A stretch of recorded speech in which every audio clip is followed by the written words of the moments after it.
Where's his name? All right, time to start the Drupal meetup. Okay, very close. I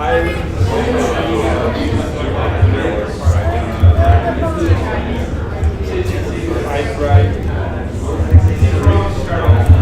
It is.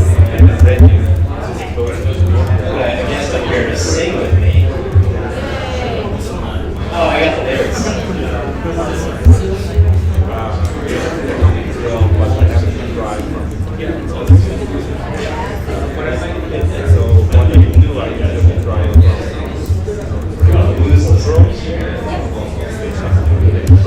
Alright, I'm gonna sing because you're not over here yet. If you've got a website, you need a system to manage your content. Drupal. You want to build a web application, you've got to download Drupal. I apologize to the new people because they're like, what? I only sing this because people don't come over, right? And I'm loving this guy. The chorus goes like this. Drupal, Drupal, Drupal, Drupal, Drupal. Drupal, Drupal, Drupal, Drupal, Drupal. Drupal, Drupal, Drupal, Drupal, Drupal. Drupal, Drupal, Drupal, Drupal, Drupal. That's right. Alright, if you're new to that song, bit.ly link, Drupal, Drupal, Drupal, Drupal. You can watch the scary YouTube video. Alright, well, our guest speaker is still speaking, so I'll fill his space. Alright, welcome everyone to the May Meetup. Appreciate it. Welcome to people who are new. I know we have some new people, so welcome. So some general housekeeping items. We meet the first Tuesday of every month. We cycle through 3 formats for 2019: lightning talks, 5 to 10 minute presentations, Drupal nights, like tonight with guest speaker, and then project nights where we don't have any speakers. People bring their Drupal related work and we help each other out. So those have been going on. Before I highlight another slide, you need to know bathrooms for miners pillars. You already found the food, help yourself. And I'll be back after the talk to have some community announcements and upcoming events. Without further ado, I'll bring it over to IRAFT and John to do their stuff. All right, folks. So I'm Carl from IRAFT. I have the task of introducing John Picozzi, and he's going to talk about multi-site versus domain, a commerce case study.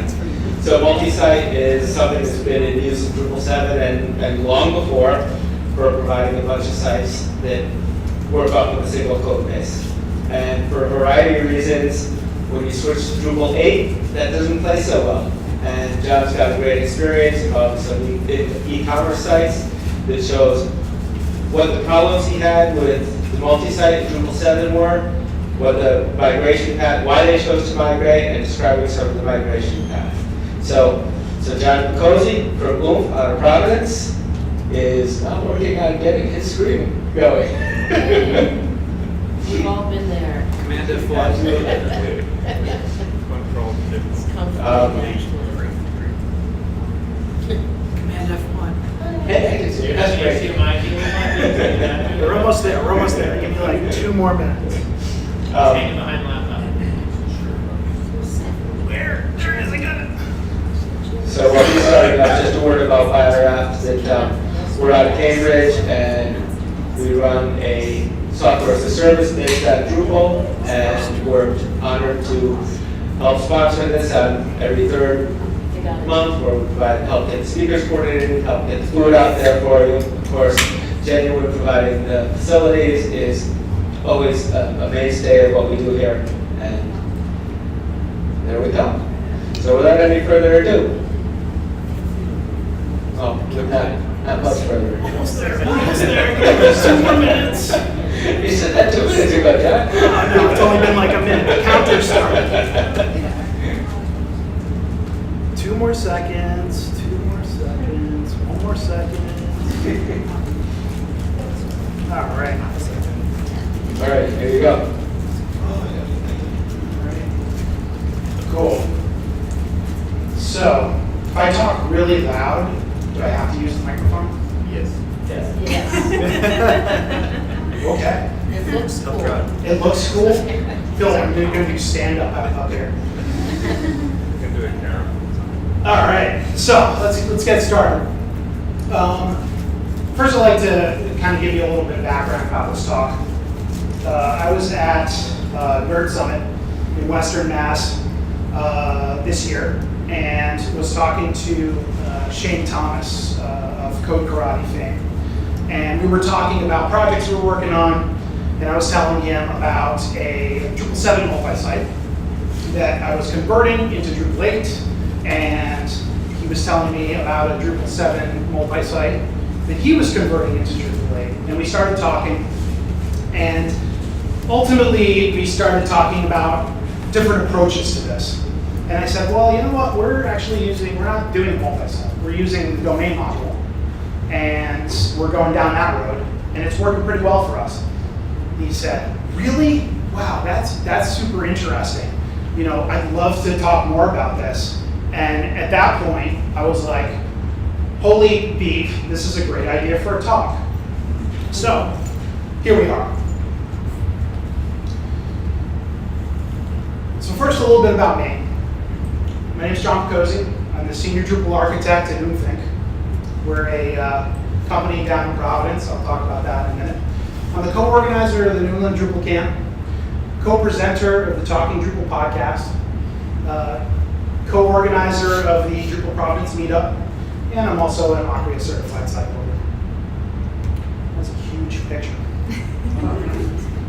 So a little bit about Oomph. Oomph's a full-service web agency headquartered in Providence, Rhode Island, but we have employees all over the United States.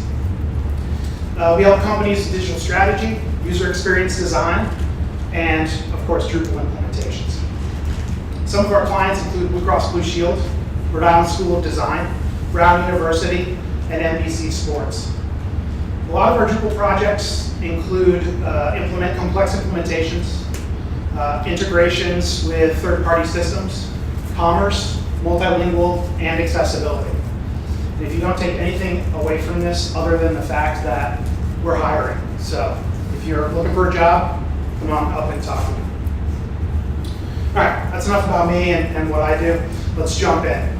So I'm going to start off with a little bit of an overview, give you guys some context as to the project that we're going to be talking about tonight. So Leica Geosystems, they make cool lasers and stuff. Let me start off with a question. Who's heard of Leica cameras? Okay. Who's heard of Leica Geosystems? Not fair. You have inside information. All right. So just so you guys know, we're talking about the latter. We're not talking about the former. Okay.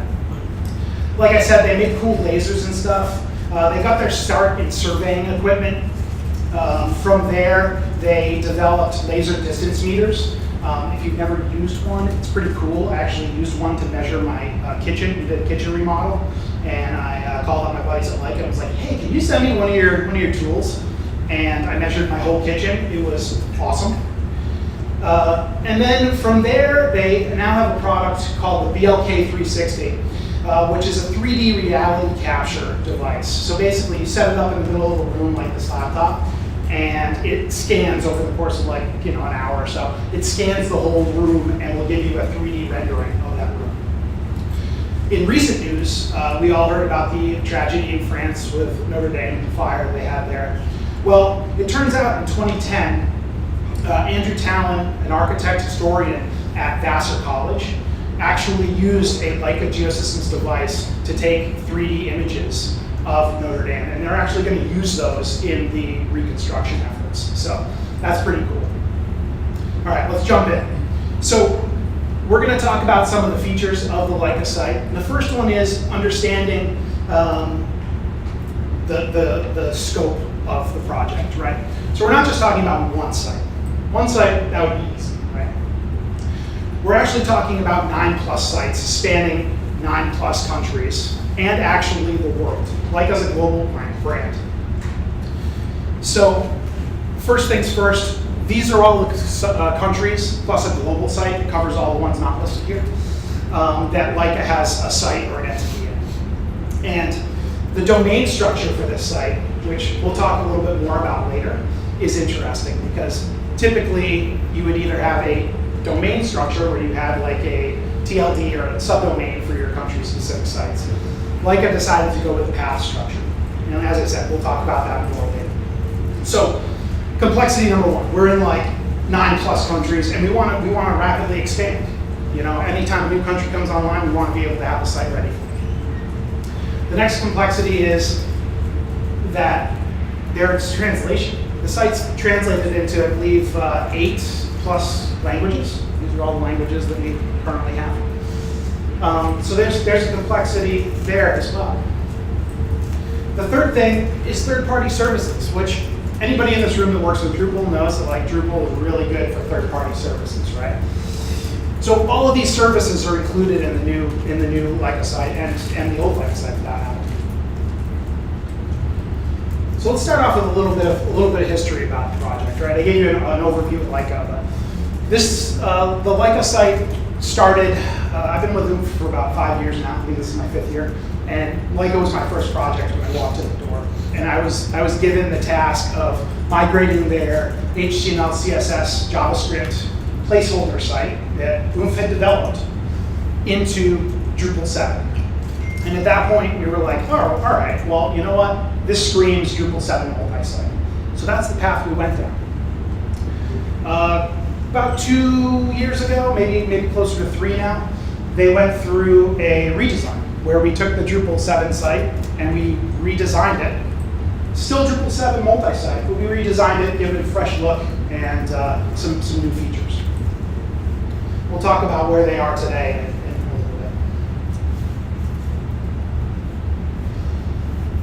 So let's talk about the problem, right? And don't get me wrong here. The problem isn't multi-site, because multi-site has a use in some situations, right?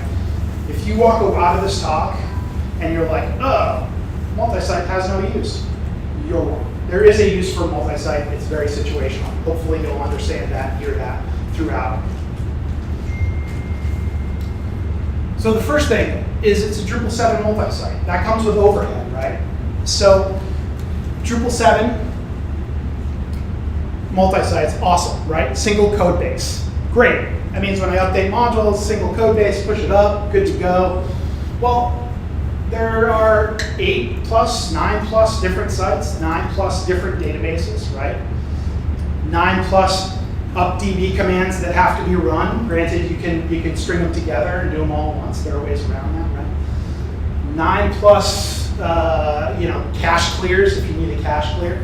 So the whole Drupal 7 multi-site architecture has some hurdles you got to overcome. The next one is admins. Now, you could use a single sign-on solution, but in this instance, admins have to log into 9 different or 10 different sites. That's kind of annoying, right? And again, there are ways to overcome that. I'd like to stop for a second and just talk about that image, because like, has anybody ever done that in this room? No, right? I saw that image and I'm like, what? Like, I just had to throw it in here. I was like, other people have to see this. It's amazing. Moving on, we talk about translation. So translation, we talked about services. They're using Lingotech. Had to be done on 8+ different sites. We had to send it up to Lingotech, have it translated, bring it back down. Now, Lingotech helped us out because they have a translation vault, so it's not like you had to pay for each site to be translated. But it still takes time for somebody to run those commands and make sure it's right and go through the process of it, of it working. The last one is, this one was pretty good too. I was like, oh, that's perfect. Products and content had to be updated 8 times. They weren't a single content type. They were using Commerce 1 on the Drupal 7 site, so they had products in different places. They had different currencies. They had all of these X factors where each site had to be updated if a product price changed or something to that effect. Again, there are ways around that, but there's limited time, there's limited energy, and there's limited budget. Right? Overall, the site was scalable to a point. We were able to duplicate sites very easily and get up to the 8+ sites that they have now. But even that came with some hurdles in, hey, we just duplicated this site. Now we have to clean it out and we have to, change code and do different things to get it ready for whatever new country it's applying to. So today, or sometime in the future, truth be told, you guys are seeing behind the curtain now, the Leica D8 site has not launched yet. So someday in the future. I'm not going to tell you when, I'm not going to tell you where, but someday you'll be able to see it. This is what it's going to look like, or this is the shop page.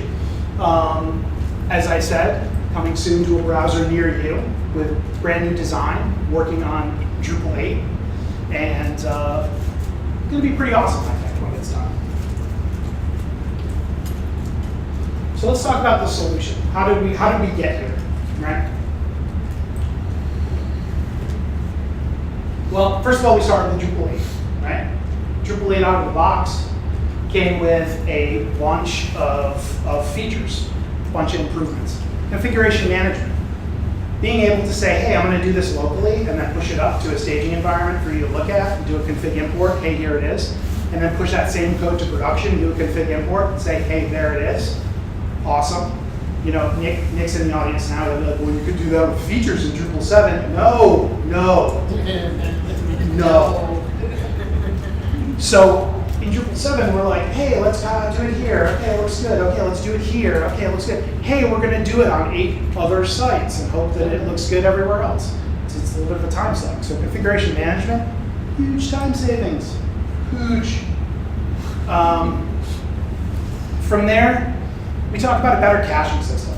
You know, a site like this, a lot of marketing content, a lot of product content, caching is great, especially across the world, right? Nobody wants to be looking at a site in the middle of anywhere and be like, oh, this thing is so slow.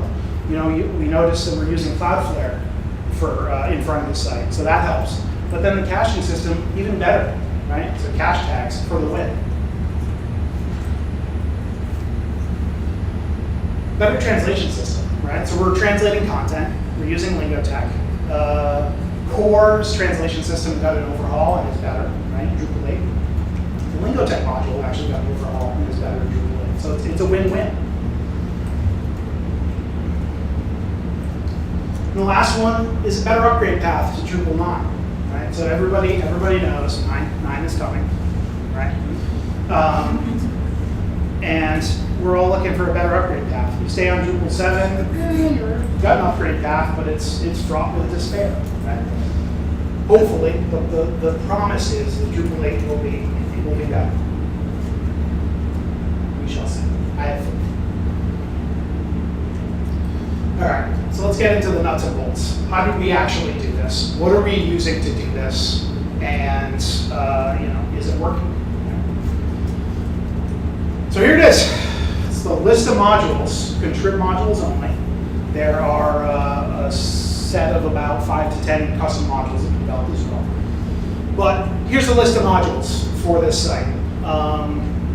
You'll notice there are betas, there are alphas, there are dev versions. It's Drupal 8 people, just accept it.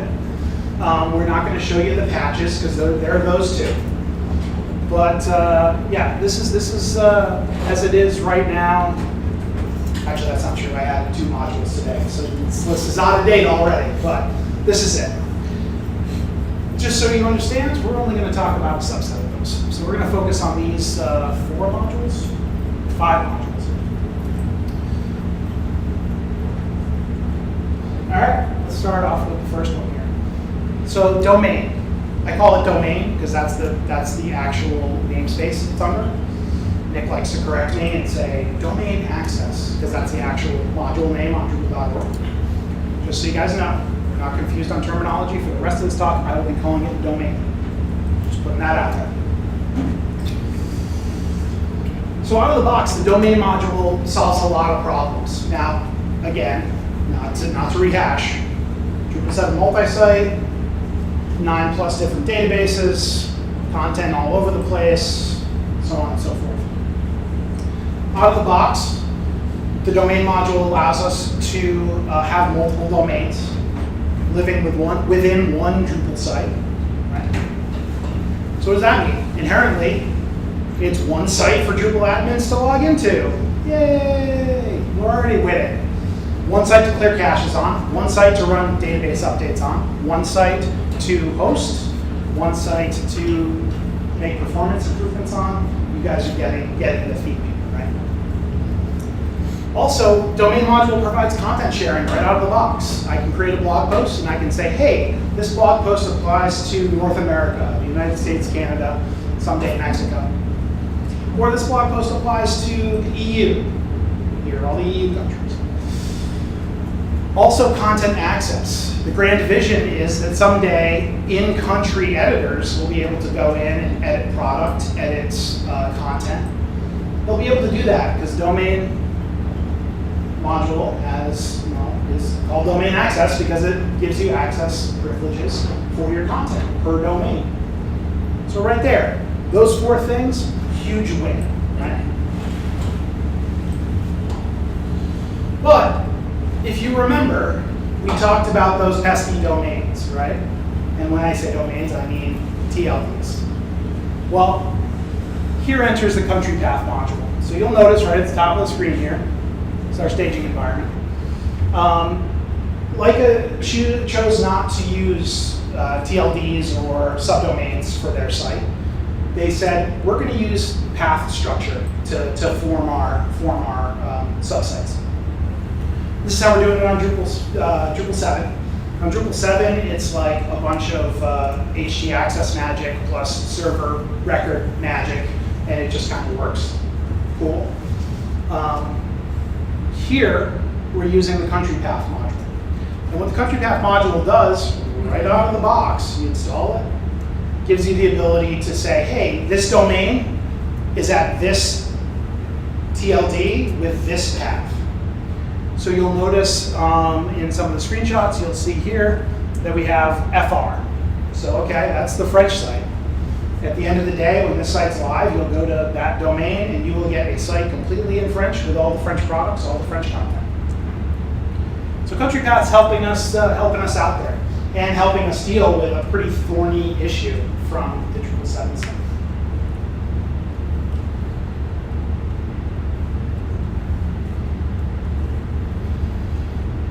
So that's really the whole domain side of this. I know everybody's like, what? Two modules and you have like a site that's mimicking a Drupal 7 multi-site? Well, sort of.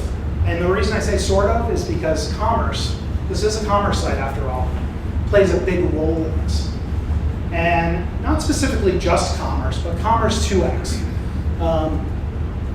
In the past year and a half, maybe 2 years, the commerce team has come out with Commerce 2x, and it's been great, and it's had a lot of improvements over Commerce 1x that have allowed us to adapt this architecture. First one, and this is probably the biggest, is multiple stores for one instance of Drupal. So right now on my local, we're running one instance of Drupal, and it has the ability to support every single store that Leica has. The French store, the Italian store, the UK store, the US store, the Canadian store, all of them from one Drupal site. So this solves another problem for us, product sharing, right? We can share products from one to the other to the other. I can say, hey, you know what? This product is a North American product. It's available in Canada and the US only. Or it's available to everybody except these guys, whoever those guys might be. Also helps us with currencies. We'll talk a little bit about that, how we kind of achieve that later, but each store has its own currency. So that's awesome. Along that same line, you have store-specific products. I just talked about that a little bit. You can say, hey, this product is available in this store and this store only. Or, hey, there are 2 versions of this product. One version is available to these 6 stores, and this version is only available to these 2 stores. It allows you to share, to be specific about how you manage your products. The last one comes with common commerce features, like right out of the box. You have a shopping cart, which is like nobody in this room should be surprised by that. It's Drupal commerce. The other thing is coupons and promotions. They actually rolled that into Commerce 2x. So that in Drupal 7 with Commerce 1, you needed an add-on module for that. actually, there were a couple. I think they had the coupon module and then they had discounts.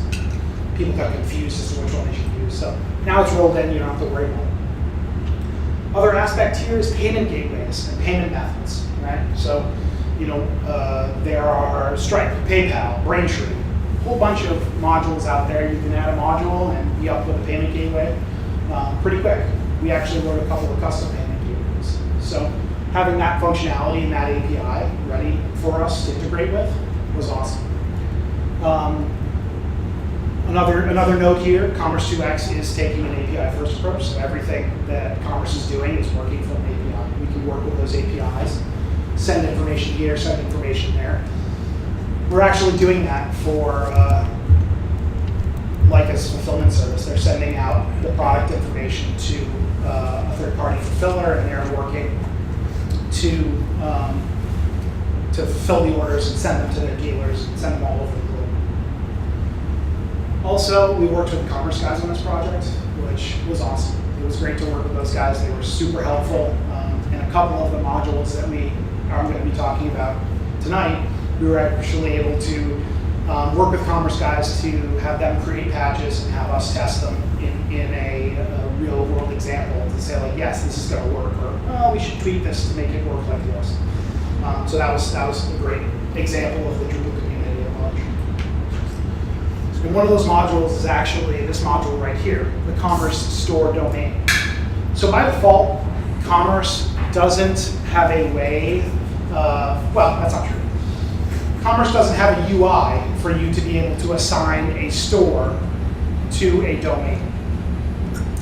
And let me take a step back and explain that a little bit. So Commerce being an API first, they actually expect you to write code that assigns the store ID to a user when they come to the store. So like, oh, you came into the French site, write a module. Oh, it assigned the French store to you. Oh, you came into the US site, the module. Oh, assigns a store to you.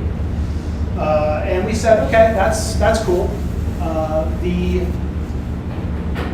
domain of this module was out there. But the way that it worked was you had to put in a TLD, and it would say, okay, when that TLD, when somebody accesses Commerce from that TLD, assign them this store ID. So I reached out to Matt at Commerce guys and go, hey Matt, like, what would it take for us to update this so there was a domain integration here? Saying like, hey, if domain's enabled, look at the list of domains and then select one, and if that domain is enabled, assign this store ID to that domain. He said, yeah, we can do that. Let's try it out. So here now you'll see you have this domain field. This is a store configuration page within Drupal for Commerce. Here you'll see you have this domain drop down. That's actually an autocomplete. You can't really see the circle. And basically you start typing the domain that you want to use. I mean, domain is in domain module entry. And it says, okay, you're looking for Leica United Kingdom. Here we go. Now, anytime somebody accesses that domain, it assigns the Leica United Kingdom store ID to that user. And that user sees all of the appropriate products. They're shopping in the right cart. They're getting the right checkout experience. It's being done without much fuss, much fuss. So this module, if you're doing Commerce, could go under the domain, the domain section, but definitely super important. You'll also see on the screen the default currency, right? So that's pretty important too. So the next module that we are highlighting here is the price list module, right? So you got a bazillion products, right? And you have them in different currencies, in different countries. How do we manage the prices for those? Oh, hey, my boss just called, we need to update the price on this. Okay, let me hunt through Drupal and find that price and figure it out, right? Not necessary. We basically created a price list for each country. So each country's got its own price list. This is actually the price list page for, I want to say, the United States. And it basically lists out all the products with their SKUs and says, hey, what's the price that needs to be updated here? This is awesome because it actually gives you the ability right here at the top to import a CSV. So now the client, all they have to do is go in and say, hey, I gotta make a change. They can update the CSV, upload it, and it'll upload all the products. They can do it across each CSV for each country, and it's done. The process will probably take them maybe like 10 minutes. We are working with Commerce Guys on an update to this to allow for a subset of SKUs to be updated. So right now the way it works is you have two options. You can upload a full CSV, blow away all the data, upload a new CSV, or you can upload the whole CSV but change just a few of them, and it'll go through and do that. What we want to be able to do is say, hey, here are the 5 items that changed. Upload that CSV and have the module go through and say, okay, we're going to update this one, this one, this one, and this one. So by the time the site launches, that should be production ready.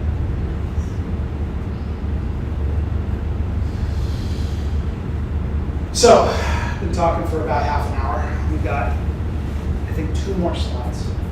And then we're going to open it up to questions and answers. But before we do that, I want to talk about who wins, right? So at the beginning of the talk, I said, this isn't a talk about why you shouldn't use multi-site. Multi-site has its place, right? So does domain. Hopefully this talk has enlightened you to that fact. So we're gonna see how multi-site and domain fared throughout this talk, and you can feel free to yell out the answers. It's the interactive portion of this.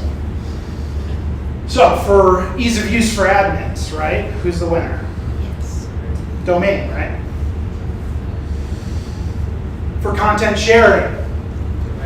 There you go, now we're catching on. One more, content access, right? Domain, this is kind of getting repetitive, right? Unfortunately, I didn't give multi-site one. Single site, domain. Domain solves all of our problems, at least in this use case. Maybe it doesn't solve all the problems for your use case, but I guarantee you it will probably get you pretty close. With that, I'd like to say thank you for your time. Thanks to the organizers of Drupal Nights. Thanks to Mike and Genuine for hosting us. And if anybody's got any questions, I'd be more than happy to answer them.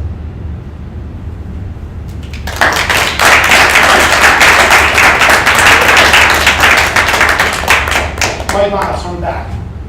So, with domain versus multi-site, how do you plan on the exponential growth of the site? Because with domain, it seems like the more sites you have, the more content you have, the bigger one database, the more trouble you run into. That one database goes down, all the sites go down. So, that's a great question, and something that we thought about. Just in case the recording didn't hear that, we were asking about scalability. Scalability is the overarching question there. So the upside is, with the ability to share content, there's a smaller potential for content exponentially growing, like out of control. We're not duplicating a bunch of content. For the most part, most of the content is global content. So that's number one. Number two is we're offloading that problem on our hosting vendor. We're working with them to say, like, this is what we're doing. We need the architecture to support them. So at the end of the day, we're relying on our database servers, we're relying on our varnish caches, we're relying on Cloudflare, and in Drupal, in reality, to insulate us from that scenario. Now, that's not to say, Drupal 9 comes out, we're rocking like 20 plus sites with this thing, we're seeing like issues with performance, and we don't say, well, maybe it's time to split this thing into 2 sites. Or maybe we split off some of the content. Or maybe, you know what, the EU is big enough now, they get their own site. Those are all options, but it allows us to insulate this into one platform, one admin experience, sharing content back and forth. Any other questions? Okay, we're gonna go direct. Can you configure the different sites differently, different domains? How much can you configure the different sites differently with domains? Can you give me an example? Like configure in multi-site, you could have different modules enabled or different site-specific configuration for basically anything happening. Sure. So domain out of the box does have a domain configuration capability to allow you to configure things slightly different. I believe there are other modules to do more in-depth configuration differences.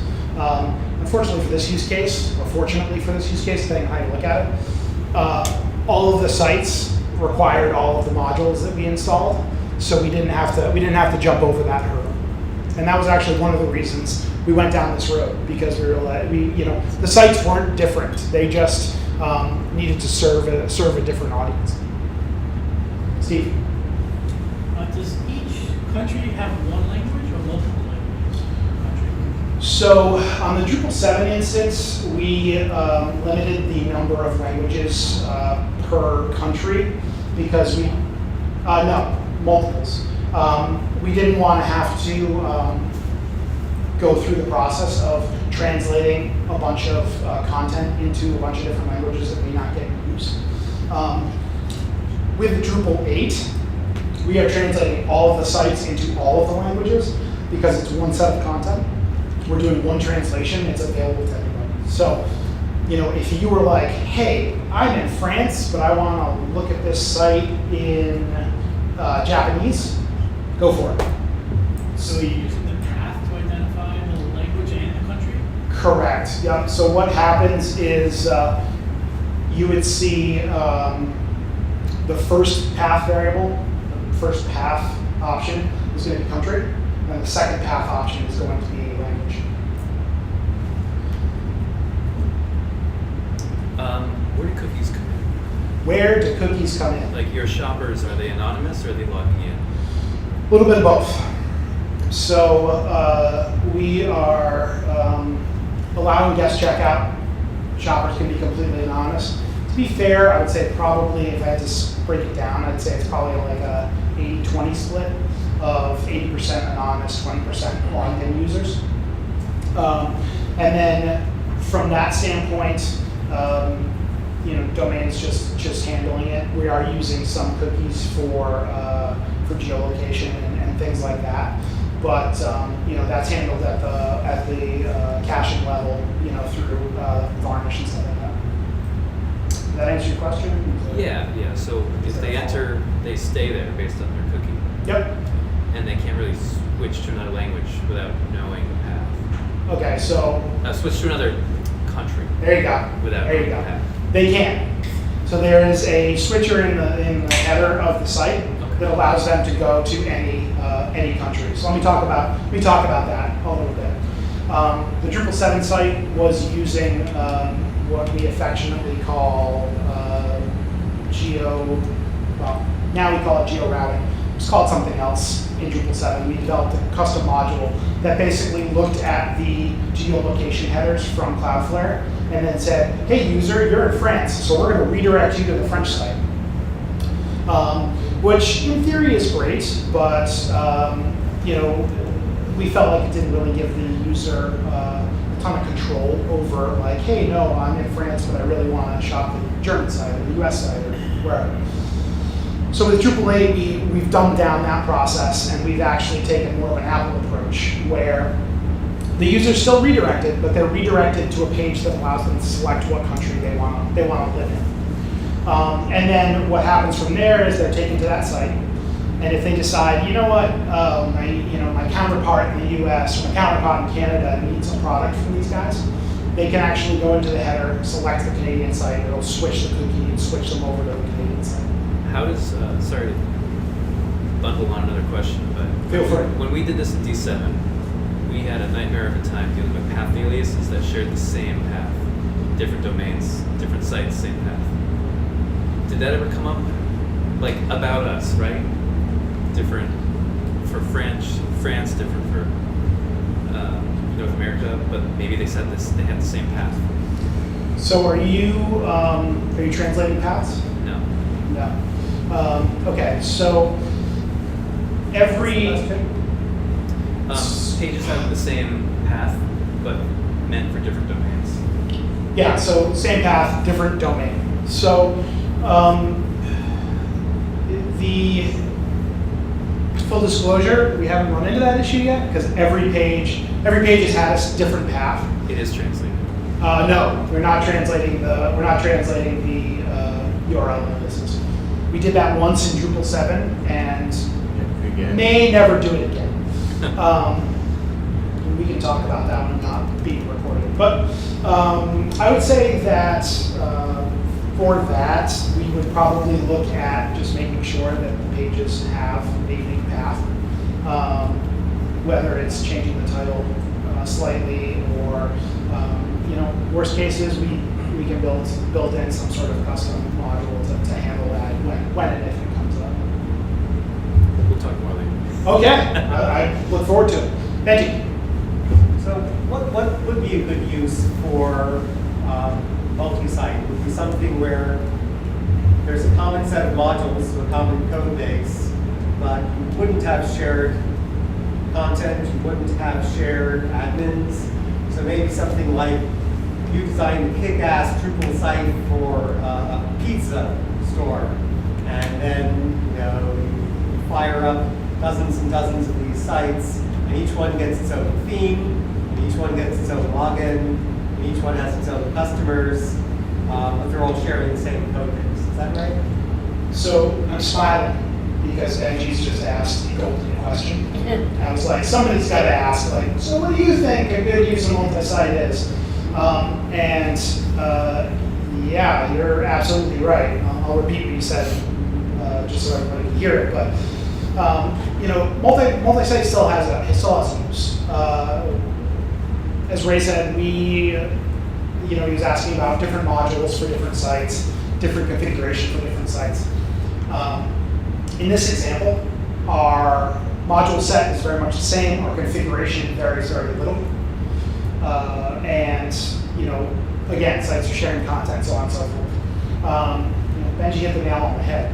The best use case is like, hey, I want to maintain one Drupal code base, but each site's going to be different. Whether it's serving different audiences, serving different content, serving a different theme, having subsets of modules. So like, hey, we have like these 18 modules installed on all the sites, but like site 1 and site 3 have this module installed, and site 4 and site 5 have these 2 modules installed. I think when you're starting off on this road, and don't get me wrong, there were plenty of nights where I'm like up staring at the ceiling like, oh God, please don't let me be making the mistake here of going down this path and having it be the wrong one. I haven't regretted this decision yet. I feel pretty good about it, seeing as like we're almost at launch time. But yeah, I would say, Benji, you're exactly right. If you have a site with varying functionality, varying content, varying admins, varying users, then a multi-site makes a lot of sense. It's a lot easier to update one Drupal site than 8, 10, 20, whatever. It's like a white label situation. Exactly. Or, not even. Like, so a lot of our university clients are using Drupal multi-site because they have different schools, but they all want one code base and they all want a variation on the same theme. So it's really easy for them to say, like, here's Drupal, here's our base theme. You go find a contractor to build a multi-site that works off of that base theme and works off of that code base. Nick. How are you going to handle client training? In my experience, clients get confused about translation. They get confused about commerce. They get confused about anything out of the ordinary. How are you going to take this the wrong way. You might need to get better clients. So our clients are already using Drupal 7. They're already doing commerce. They're already doing translation. Again, we're using Lingotech, so there's a little bit of a learning curve there. They've already understood that learning curve. They've been working with it in the Drupal 7 space. I will say that this client is very tech forward. They're building lasers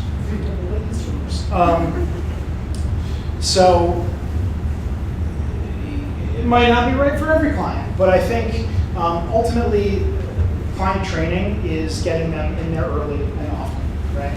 And I, from put on my project management senior architect hat for a second. Like, the faster you can get a client into a site while you're building it to see if there are problems, the better. Like, hey, kick the tires on this. Let me know what you think.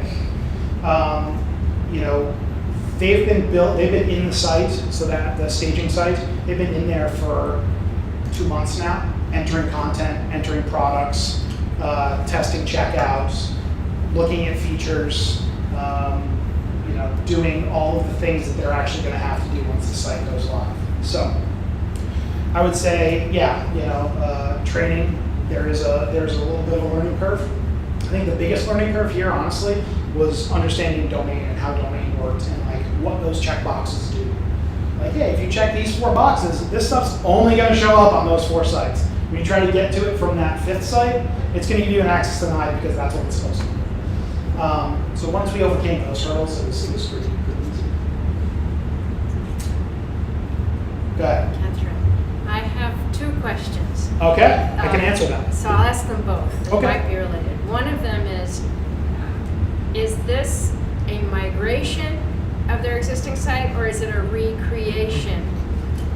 And the second question is, could you combine domain and multi-site? For example, if EU had one site, could it be one of a multi-site with domains for each country?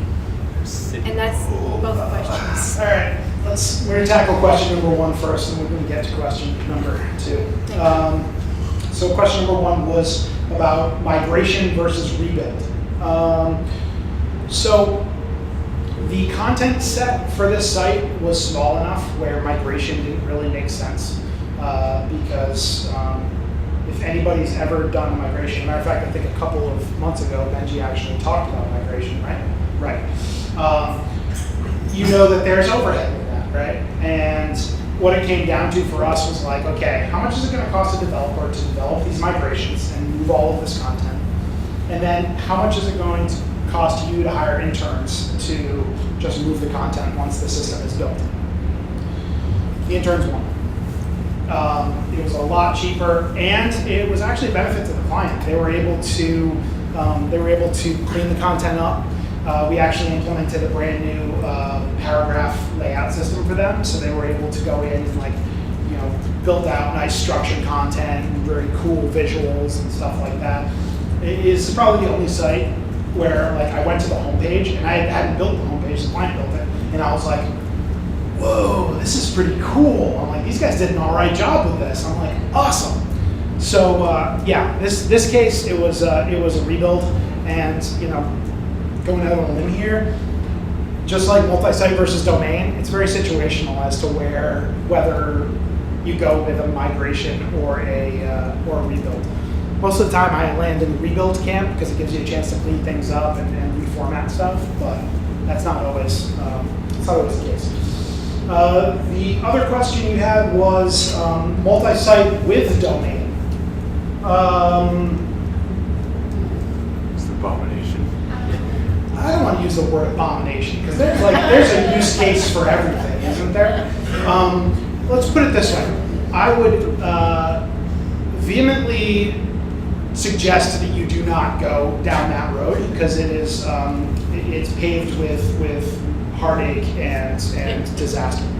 But that being said, again, if you can find a use case and you're like, no, this is the only way we can go, it could be a good idea, but I would devote at least 5 years of your life to that project.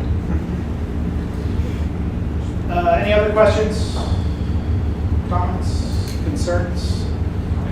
Well, hold on. I can give you a comment. Sure. Just on the scalability of this. The previous company I worked at was Infoclease, which is currently ranked at in the 3000s in the United States, as top websites in the United States. So, I don't know what their page views are today because I don't have access to it, but it used to be a million page views a day.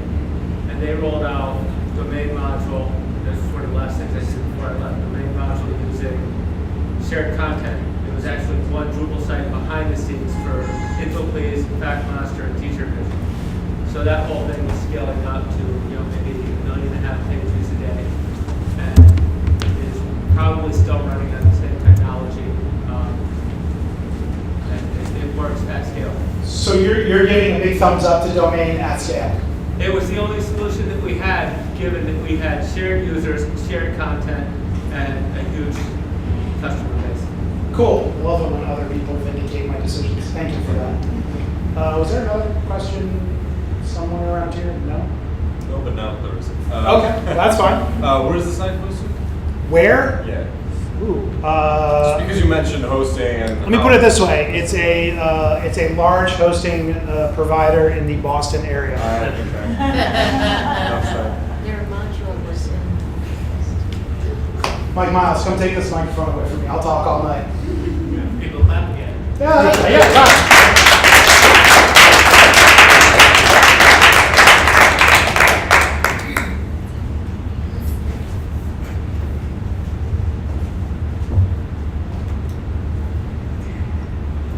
Excellent job. I'll admit I am not fully in the domain access camp, just because I've had bad experiences in the past, but you've inched me closer to finding a use case. Listen. Not closing it off. Listen, I will say that I too have had bad experiences with domain in the past. There have been very good experiences with the Drupal 8 version, and the support from the community has been awesome as well. So I would recommend, if you've used it for Drupal 7 and had a bad experience, don't let that stop you from using it in Drupal 8.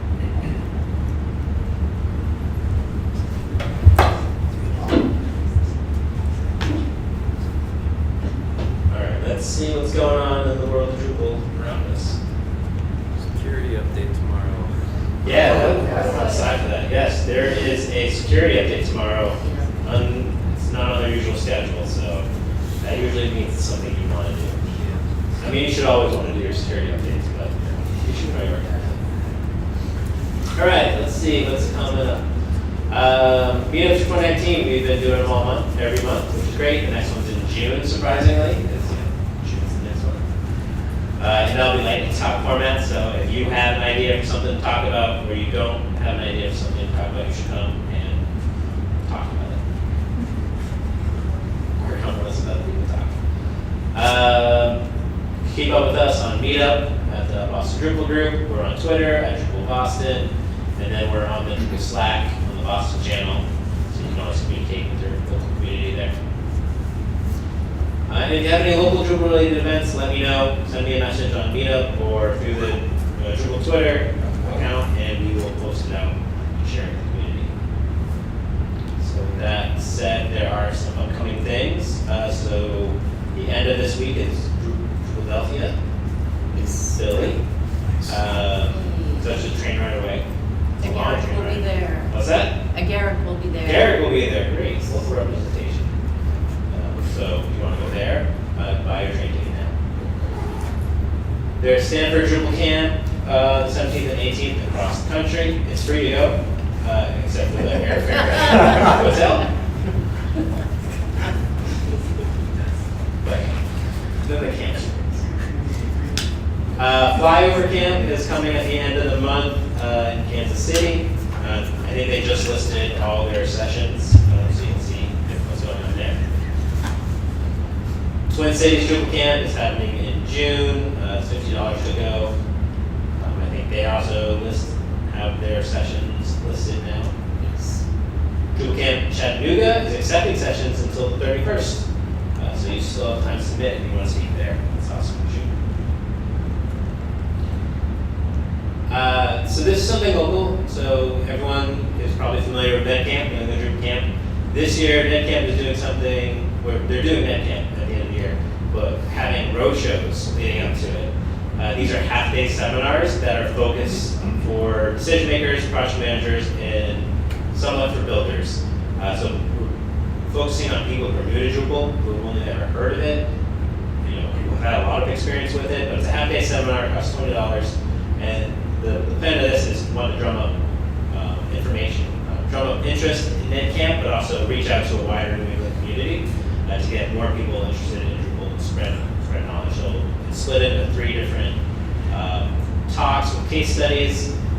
The first one is on June 12th in New Hampshire. So if you go to netcamp.org/roadshow, find out more. I am biased because I'm helping put this on, so that's why I know so much about it. But I'll let you know here, your $20 ticket also includes the ticket price for NetCamp, right? Yeah, so it's $2. There'll be another one in September, I think. But yeah, so if you have people who are like marketers or not Drupal developers that should know something more about Drupal, you should encourage them to go. Drupal North in Montreal is happening in June. Also, only a 5-hour drive from Boston. It's a much longer train ride to get there than it is to Philly. I've looked it up before, and it's not convenient. I don't know why. We need another connector. It's a beautiful drive. It is a beautiful drive, that's true. You get to a certain point, and then you can just go like 90. Yes. Not that I've ever done that before. Design for Drupal coming, our very local camp coming up at the end of June. They just closed session submissions. Session announced will be what? Any idea? Next week. We'll have hopefully a list. So you should check that out. Design for Drupal, and that will be the MIT Status Center. And a couple more in the future. Drupal Camp Asheville in July. Drupal Gokon is also in July, and they're accepting session submissions until the 10th, so you have until you're on the train to Drupadelphia to submit. It's only 2 question marks to get it. Yeah, I didn't know how much it was because they had made you create an account first. It's free? Well, they should say that because they're like, register, create an account. I'm like, I just want to see ticket prices. So, it's free. That's what question marks stand for.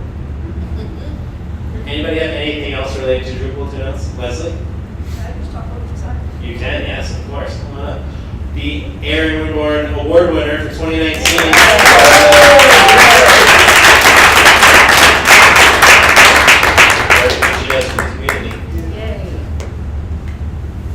All right, so as Mike said, Design for Drupal is June 26th, 28th. This year we're doing a little different. Wednesday is going to be training and contribution day. Benji is helping with contribution day over there, so anybody who wants to mentor, see Benji. Yes, I need mentors, come talk to me. And we also need people to contribute to any contribution. Project management, design, development, testing, documentation, anything. Thursday and Friday, the session days this year, we got a record number. We got 67 sessions to choose from, so that's why I want to take advantage just to go through those. So we have great sessions. What we don't have is enough sponsors and enough attendees. So I have cards here if you want to bring it back to your company, spread the word. I know a lot of you have in-house design, but a lot of you also work with design firms. If you could really help us out if you just spread the word to your design firms. This isn't all Drupal based. We have a lot of talks on just basic design and other front end stuff, not just Drupal. So spread the word if you don't mind. Miriam Suzanne, who I think is the inventor of Suzy, is our keynote speaker. She's not Drupal. She's just basic. And then, sorry, I don't remember the second keynote, but she's also from a design background. So both keynotes are just design.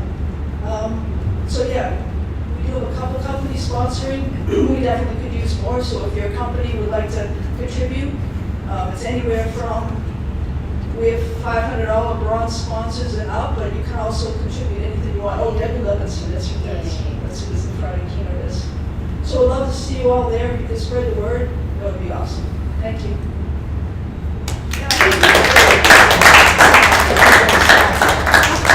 Drupal Providence. Drupal Providence Meetup. What is it? If you can't tell me, you the organizer. I can tell you after I look at my calendar. Matt Westgate is speaking on Tuesday. Next Tuesday? I don't know. One of the Tuesdays in this month. a Tuesday. Oh. It's not today. Nope, it's not. It's not today. It's the 21st. The 21st, Matt Westgate from Lola, right? Correct. He is speaking on. Come and find out. Well, He's talking about falling in love with Drupal again. falling in love with Drupal again. Benji. A few announcements. First of all, there's going to be Boston PHP Meetup 2 weeks from tomorrow, May 22nd, at Wayfair. Secondly, Isovera is looking for a front-end developer, so if you know anyone who wants to work with Isovera, let me know. And, oh yeah, the third thing, next month is lightning talks, but the month after that will be projects. Yes. So I would like to, 2 months from now, work on a kick-ass Boy Scout unit website that we could roll out to any troop that needs one, or any Cub Scout pack, or any Girl Scout pack. So if you're looking for something to do in 2 months, especially if you can put together a simple theme and do not have terrible choice in colors like me, then plan to come. I think that's, start when you're thinking caps on now, so you come over there. Next meetup, June 4th, here, landing talks, we've said that multiple times, so bring your talks. Bring them up there. Yes? I have something of an announcement or a request. Sure. My name is Tim Brady. I'm a consultant. I'm working with a client in the Cambridge area. Do you want to use the microphone? Can you hear me? I'm sorry. Not too long. I'll start it. I am a little quiet. My name is Tim Brady. I'm a consultant. I'm working with a client in the Cambridge area, and they are in the process of deploying a new Drupal site, Drupal 8.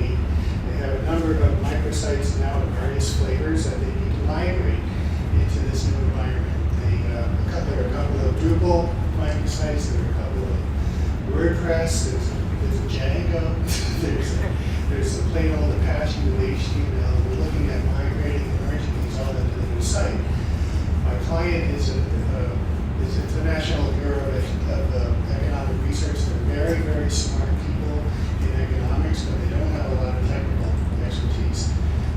They have 29 Nobel Prizes in economics, but they don't have much of a staff in the technical range at all. So what we're looking for is somebody who can help us in the technical sense with a migration to the new Drupal 8 site sometime in about a month or so. So if you have an interest, if you're available, I think there's an opportunity here for at least a short-term technical engagement. It will be on-site in Cambridge near Harvard Square. And just come see me and I'll give you a card and just send me your information and we'll talk about it. They could also use some help with authentication. They have a kind of, they need some help with authentication. And there's a potential for longer-term engagement, depending on how things go with the work that's done. So come see me. Great, thank you. Sorry, I didn't need to skip over you with that. No, not at all. Any other announcements? All right. Finn. Sure. Our fish. Yay. So we have some time.